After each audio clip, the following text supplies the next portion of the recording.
सर्वशक्तिमान परमेश्वराच्या नावाने आपल्या सर्वांना नमस्कार. आमच्या TWT मराठी कार्यक्रमामध्ये आपले स्वागत आहे. या कार्यक्रमाच्या माध्यमातून आमच्या सोबत जुडून राहा. परमेश्वर तुम्हाला आशीर्वादित करो.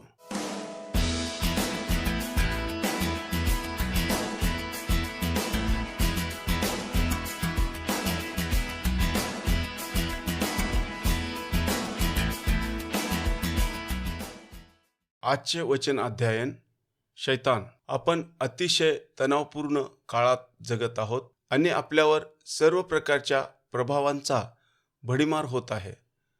मला तुमचे लक्ष केंद्रित करायचे आहे आणि आज तुमच्याशी पूर्णावलोकन करायचे आहे की आम्ही अंशतः आध्यात्मिक आहोत. देवाने आपल्याला अतिशय सुंदर व अद्भुत पद्धतीने निर्माण केले आहे. आपल्या स्वतःचे एक अस्तित्व आहे. आम्हाला भावना आहेत. आपण मानसिक आणि भावनिक दृष्ट्या प्रभावित होऊ शकतो. मनुष्याला निर्माण करतानाच देवाने गरजेनुसार आध्यात्मिक सामर्थ्य प्रदान केले आहे.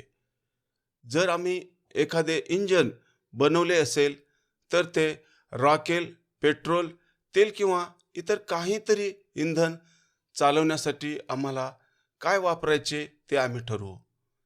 त्याच प्रकारे देवाने आपल्याला त्याच्याकडे धावायला निर्माण केले. आपल्याला आध्यात्मिक शक्तीची गरज आहे. आपल्या प्रत्येकाच्या जीवनात एक आध्यात्मिक पैलू आहे. आम्ही आत्म्याबगर काहीच करू शकत नाही. देवाने अगदी स्पष्टपणे सांगितले आहे की फक्त दोनच पर्याय आहेत. आत्मिक जगात फक्त दोन भाग आहेत. चांगला आत्मा, देवाचा आत्मा, आणि दुष्ट आत्मा, शैतानाचा आत्मा. तिसरा पर्याय नाही आणि नवीन वळण नाही. आपल्यावर एक किंवा दुसऱ्याचा प्रभाव पडतो आणि आपण एक किंवा दुसऱ्याला बळी पडतो. पवित्र शास्त्रातील समानतेबद्दल विचार करा. मत्तय 12:45 आणि लूक 11:24. मत्तय 12:45. जेव्हा अशुद्ध आत्मा माणसातून निघून जातो तेव्हा तो विसावा शोधत निर्जन ठिकाणी जातो, पण त्याला काहीही सापडत नाही. लूक 11:24.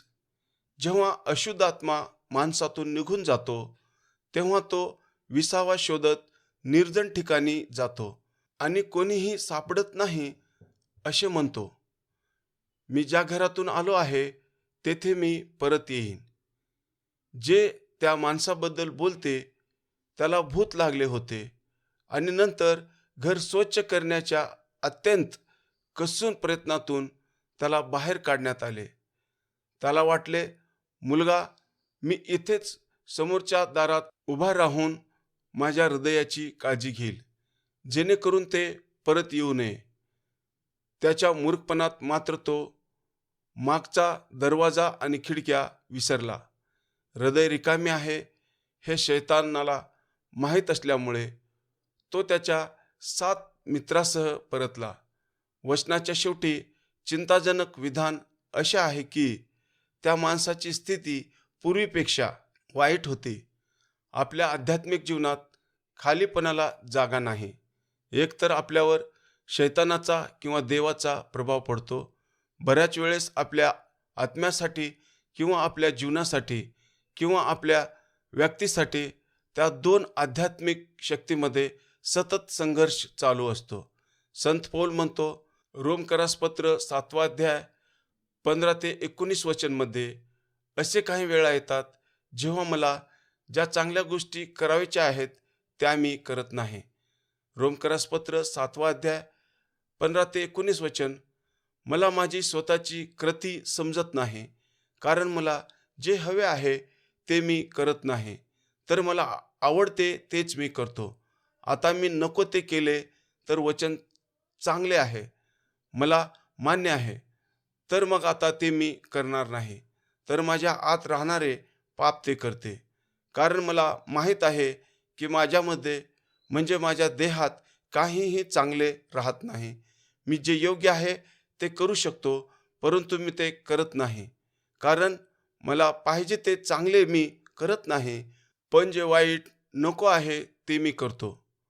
तो गोंधळ आणि तो संघर्ष असा आहे की ज्यातून प्रत्येक कर्तव्यदक्ष ख्रिश्चन गेला आहे आणि दररोज तो संघर्ष करत आहे.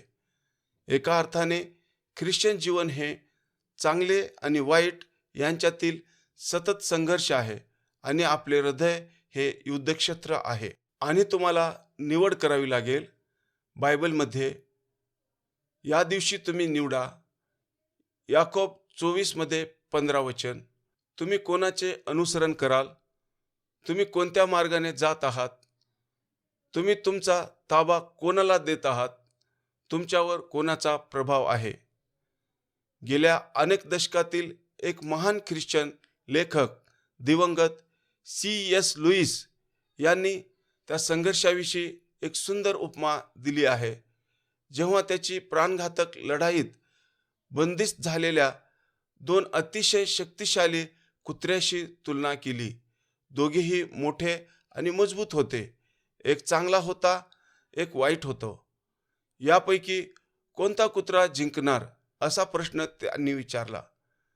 लोकांनी योग्य उत्तर शोधण्याचा प्रयत्न केला, पण शेवटी त्यांनी स्पष्टीकरण दिले. जे कुत्रा शेवटी जिंकतो त्यालाच खायला घालतो. जसे जसे दिवस जातील तसे तसे दुसरा कुत्रा दुबळा होत जाईल, कारण त्याला खायला मिळत नाही. किती चांगले उदाहरण आहे. आणि आम्ही येथे जे म्हणत आहोत त्यास अगदी समर्पक आहे. तुमच्या जीवनात या दोन्ही शक्तीपैकी कोणती एक शक्ती जिवंत आहे? ती आहे त्याला तुम्ही खायला देत आहात, ज्याला तुम्ही नमते आहात. जर तुमचे जीवन दिवसेंदिवस देवाचे वचन नाकारण्यात, त्याची इच्छा नाकारण्यात, त्याची दया नाकारण्यात आणि त्याच्यापासून दूर जात असेल, तर तुम्ही खात्री बाळगू शकता की शैतान तुमच्यावर अधिकाधिक शक्ती आणि नियंत्रण मिळवत आहे. दुसरीकडे जर तुमचा दिवस देवाच्या सामर्थ्यामध्ये घालवला, त्याच्या इच्छेनुसार अनुसरण करणे आणि जगणे निवडणे, शैतानाला नाकारणे आणि त्याच्या मार्गाने अनुसरण करण्यास नकार देणे, तर तुम्ही खात्री बाळगू शकता की तुम्ही अधिक देवाच्या शक्तीने परिपूर्ण होत आहात. पवित्र आत्मा आणि शैतानावर अधिक विजय मिळवत आहात. म्हणूनच बायबल प्रौढ होण्याविषयी, बलवान बनण्याविषयी सांगते. एफिस 6 मध्ये 10 ते 11 मध्ये, शेवटी प्रभूमध्ये आणि त्याच्या सामर्थ्यामध्ये बलवान व्हा. देवाचे संपूर्ण चिलखत परिधान करा, यासाठी की तुम्ही शैतानाच्या युक्त्याविरुद्ध उभे राहण्यास सक्षम व्हाल.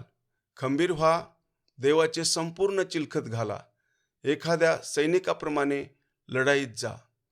मला खात्री आहे की तुमच्यापैकी अनेकांना शैतानाची उत्पत्ती आठवत असेल. तो एक पतित देवदूत होता. मी तुम्हाला आठवण करून देतो की तो फक्त एक साधा देवदूत नव्हता, तो मुख्य देवदूत होता. तुमचा ठराविक देवदूत आणि मुख्य देवदूत यांच्यात मुख्य फरक आहे.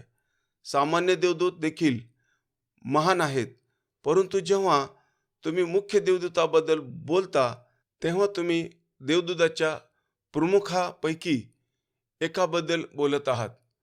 मुख्य अंगापैकी एक.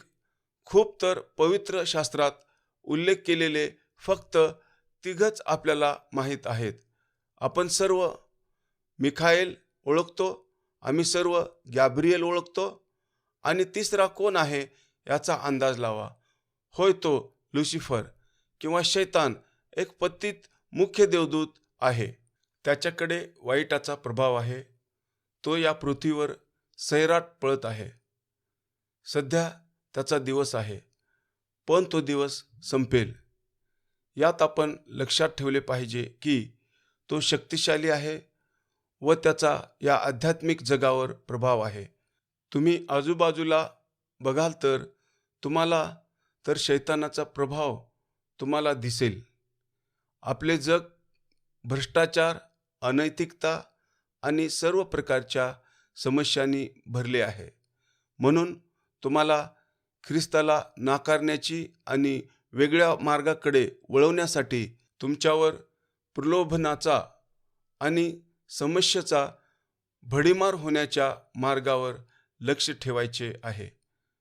तुमच्या विश्वासाची लूट करण्याचा आणि तुम्हाला त्याच्या अनुयायी बनवण्याचा शैतान सर्वतोपरी प्रयत्न करणार आहे. तुम्ही कधी काही पंथाबद्दल विचार केला आहे जे स्वतःची इच्छा गमावून बसतात आणि त्यांच्या नेत्याच्या आज्ञा आंधळेपणाने पाळतात? तुम्ही कधी विचार केला आहे का की ते त्यांची सर्व संपत्ती कशी देऊ शकतात किंवा आत्महत्या करण्यापर्यंत एखाद्याच्या मागे कसे जाऊ शकतात? जर तुम्ही आमच्यामुळे जागेवर परत आलात तर कारण अगदी सोपे आहे. आम्ही अंशतः आध्यात्मिक आहोत. आपल्याला आध्यात्मिक मार्गदर्शनाची गरज आहे आणि आपण एक किंवा दुसरा शैतान आणि मृत्यू किंवा ख्रिस्त आणि जीवनाकडे जात आहोत. दृष्टांत रूपात अशी एक गोष्ट आहे आणि जर तुम्ही दुष्ट आत्म्याने रूपांतरित झालात तर तुम्ही शैतान आणि त्याच्या अनुयायीची त्याच्या सामर्थ्याने आणि प्रभावशाली सेवा करण्यास सुरुवात करता. दोन पर्यायापैकी तुम्ही कोणत्या मार्गाने जात आहात? बायबलमध्ये शैतान, भूतबाधा, दुष्टात्म्याच्या प्रभावाच्या संदर्भाने भरलेले आहे. आपण 1 शमूएल 16:14 पाहतो की देवाच्या आत्म्याने शौलाला सोडले आणि एका दुष्ट आत्म्याने त्याला त्रास दिला. मत्तय 8:28 गर्ग जेम्स किंवा गडारेन्सच्या भूमीचा उल्लेख आहे, जेथे 2 राक्षसी लोक येशूला भेटले. येशूने शैतानांना डुकराच्या कळपात कसे पाठवले ते वाचा. मत्तय 9:32 मुका असुरी बद्दल थोडक्यात माहिती आहे. मत्तय 9:32 आणि लूक 11:14 देखील शैतानाबद्दल बोलले गेले आहे. मार्क 7:24 एका स्त्रीने येशूला तिच्या लहान मुलीतून अशुद्ध आत्मा काढून टाकण्याची विनंती केली. शैतानाने पछाडलेला अगदी एक प्रसंग मत्तय 17:14 नमूद केला आहे. या कधीही न संपणाऱ्या लढाईत आश्वासन आणि विजयासाठी कृपया इफिस 6:10 कवच अध्याय पहा. देवाने त्याचा पुत्र येशू याच्या नावाने त्याच्या पवित्र आत्म्याच्या सामर्थ्याने आपण शैतानावर कसे विजय मिळवू शकतो याचे निर्देश येथे दिले आहेत. आपला प्रभू येशू ख्रिस्ताद्वारे आपण त्याच्यावर विजय मिळवला आहे. शैतानाचा पराभव झाला आहे. ख्रिस्त विजेता आहे. जर तुमचा ख्रिस्तावर विश्वास असेल तर तुमचाही अनंतकाळचा विजय होईल. हे सर्वशक्तिमान परमेश्वरा, आमच्याही मनाच्या रणक्षेत्रावर असेच 2 चांगल्या आणि वाईट विचारांचे संघर्ष चालूच असते. तू आम्हाला चांगल्या विचारांना घेऊन चालण्यासाठी प्रोत्साहन कर व शैतानावर विजय मिळवण्यासाठी देवाच्या सामर्थ्यात वाढव. परमेश्वर करो हे वचन आशीर्वादित करो. आमेन.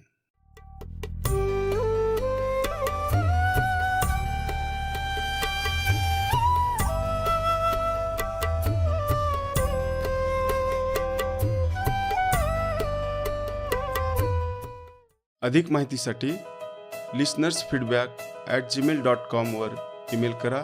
8523047990 नंबरवर व्हॉट्सॲप, SMS व फोन करा. धन्यवाद.